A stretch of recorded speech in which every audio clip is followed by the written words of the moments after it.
Hey, Bright Lights, welcome back to the Space Doctor series on the Architecting channel. I'm Angela. I'm an architect, feng shui practitioner, and researcher.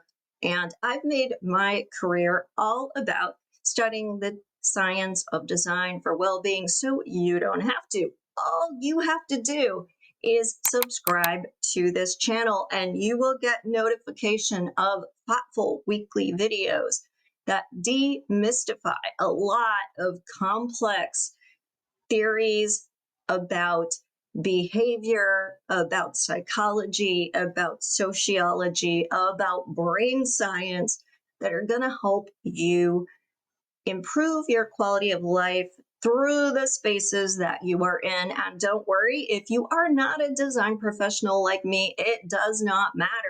I'm going to help you really make a difference in your own life or the lives of people you care about. So maybe your coworker Fred or your cousin Annie, whoever it is, whatever community you want to advocate for, you're going to get really solid information and actionable tips, things you can do right away that are going to make a difference.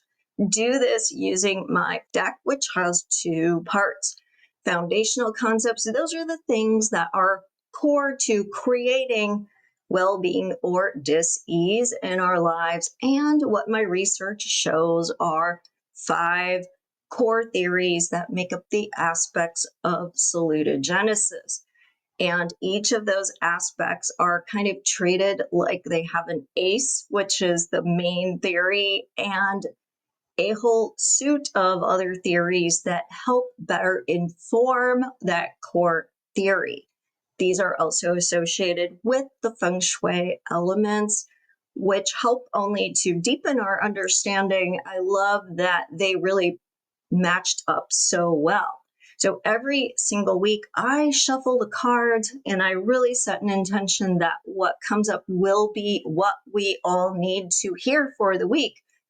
This week, when I shuffled, the card I drew from Foundational Aspects is the trauma card. It's kind of spooky there, sort of appropriate since we are approaching Halloween. There is that dark murkiness, which represents caution and fear, danger. And then we see these glowing eyes, this snake that looks poised to strike. But I don't want you to be afraid of the snake. Yes, it is emerging out of the unknown, but snakes throughout history have symbolized transformation because they shed their skin, healing. So that is the point about trauma, is that we can move beyond that trauma. So let's talk about what is trauma. It's an emotional response that comes from a severe distressing event. Now, that could be a one-time occurrence like a car accident or a house fire or a natural disaster, something really terrible and devastating, but it happens one time. But trauma can also be chronic and complex. In that case, like in the case of abuse, it returns again and again, whatever that thing is that traumatizes us. And either kind of trauma puts us in a state of fear. We make our lives a lot more closed off and limited because we are so afraid that the trauma will happen again, or we dissociate from our bodies in the case of chronic trauma because we can't bear to deal with the pain. And we spend our time focused on the guilt, the pain, the shame of what's already happened, while being very, very afraid and dreading when it will happen again, not if. So in either case, we want to really think about how we can calm that trauma response down. It isn't easy. I want to be very empathetic here to anyone who's experienced a trauma, and we all have, whether it is a big T trauma or a little t trauma. Trauma is very real, and it does impact things like how our brain works, how our bodies feel, the state of stress that we are in and how often we feel that way. As we know, there's also triggers to trauma. So things in our environment that can set us off very quickly, put us right back into all of the feelings of that worst moment. So when we are designing for people with trauma, you may have heard of trauma-informed design, we really want to think about creating privacy, ability to control the space, ability to control how much we socialize so we don't force somebody to be out in the middle of the space. We let them choose to hang back or to be alone. We want to think about how safe they feel and the defensible space around them. We want to make sure they feel like they could leave a space if they feel unsafe. Those are all very important things when we think about trauma. Well, the card that I drew from the aspects part of the deck is Prospect and Refuge itself. You can't make this up. You can't control this. And I think the reason I drew this particular card is because trauma truly requires everything Prospect and Refuge has to offer. The full brunt of Prospect and Refuge is all critical when we are thinking about designing for someone who has experienced a trauma. Prospect and Refuge is the earth element in feng shui. Earth is all about stability, groundedness, calm centeredness, and feeling safe. And that is what we see depicted here on the card, right? We see the cave, the sheltering environment, but we also see the prospect beyond, because there is a view beyond the shelter of that cave that we can choose to seek out. Now, Prospect and Refuge was developed as a theory by J. Appleton, and he defined it really as satisfying our innate desire to situate ourselves where we feel safe, but also to have choice about our next move. And that is really important here, is that we have both. So let's start talking about what is refuge, because that is the first part of it. We can't think about what's next until we feel safe where we are. So an example of this, you can see I am sitting at my desk in my office and there is a solid wall behind me. What you can't see is that I can look ahead of me and I can see out to the back patio, or I can see through a large opening the rest of the house. No one can sneak up on me. No one can approach this room without me seeing it ahead of time. And I have two ways out of the room. So I feel very safe in this room. I have the refuge and I have the prospect of what's beyond the room. Think about maybe your own home office. We all seem to have them these days. And so often people will put their desk facing the wall. If this is your situation, now you've left your back exposed. So you might want to think about rearranging your desk. In the modern office today, where we've got so much open office configuration, that leaves most of us having our backs to circulation. Think about whether you can reposition where you sit, or you could go to an auto parts store and they sell convex mirrors. They're about an inch, inch and a half in diameter, and they're adhesive. So you can stick them onto your computer, or if there's a divider that sits in front of where your computer is, that way you can see what's happening behind you.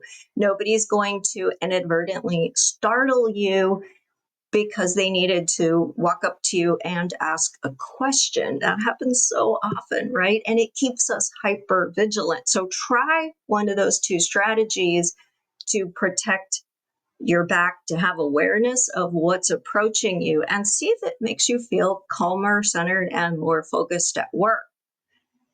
This is very tied to the feng shui concept of the power position. And the power position is having something solid at your back and being able to see what's approaching you. It really is prospect and refuge. So, how can we think about the power position besides how a desk is positioned? We could think about in our bedroom. Does your bed have a solid headboard, and is it up against a wall, not a window? If the answer to either of those is no, try using fabric to cover an open slatted headboard, or draw the curtains if you can't put your bed anywhere else but up against a window. Make sure your bed gives you a good view of the door. And you might say, well, I live alone, or nobody's going to come in. Why should I worry about this? It doesn't matter what your conscious mind knows. It matters that your subconscious mind does not. So when we can't see what's coming towards us, we don't feel as safe. So we're not going to relax and get that good night's sleep. Think about your family room, your living room. What is your favorite seat? It's probably one where there's a high back, or you have that piece of furniture up against a wall and you feel like you are cocooned and safe there, but also you can see what's coming toward you. You probably notice people don't tend to sit as often in the spaces floating in the middle of the room. Those are more for guests, right? Think about restaurants or other places you might go. I mean, a really well-designed restaurant will break up a large room into a series of booths and other kinds of configuration that create the enclosure that provides prospect and refuge. It's about privacy, right? It's about having that ability to calm down, relax, and enjoy your dining experience. Schools are thinking about this as well. How can we offer students social choice, offer more than just rows of desks so that kids can also sit where they're comfortable and feel better about things? Now let's talk about prospect, because while it's great to feel safe and cocooned in the safe space of our refuge, if we just stay there, we're going to stagnate, and we need to evolve and grow as people. We're not going to want to do that, though, if we don't have a good sense of the prospect, what lies outside of and beyond our safe space. We're just going to stay where we are because it feels too scary. So, prospect involves having transparency, not blocking views, not keeping windows closed all of the time, or having furniture that's in front of them, not having spaces that we can't access, not having spaces that have blind corners in them. All of that disrupts our ability to see what's beyond, because how prospect works is we look for what are called vantage points. And those really are new destinations where we want to be and where we also feel we're going to have a certain amount of refuge and safety once we get there. It involves choice, that it isn't, I have to leave here and go there, but more, I can leave here and I could go here, here, or here. And that empowerment, that choice is a big, big part of how prospect and refuge works. Now, when we put this back together with the idea of trauma, you can see how someone who's experienced trauma absolutely needs to feel safe. They need a certain amount of predictability in their environment. They need to know that they are in control and that nothing is going to sneak up on them or catch them unaware. But they also need to have the ability to look beyond to the next choice, and they need to feel empowered that that next choice is one they get to make, not one that they're being forced into or dictated to do. They need choice, they need personalization, they need customization in order to feel good about moving on, selecting that next vantage point, and then having to engage from there. I hope this helped you to really understand a little bit more about trauma and why it is so important to design in a way that is sensitive to trauma so that people can, instead of being triggered or agitated, feel calm and centered. That's when we do our best work, show our best selves to the world, and have the best quality of life. And the way that the theory of prospect and refuge, as well as feng shui ideas around the power position, can help you to design better spaces. Thanks for listening. Remember to like and subscribe. Leave a comment. Let me know what you've tried and how it's working, and I will see you next time.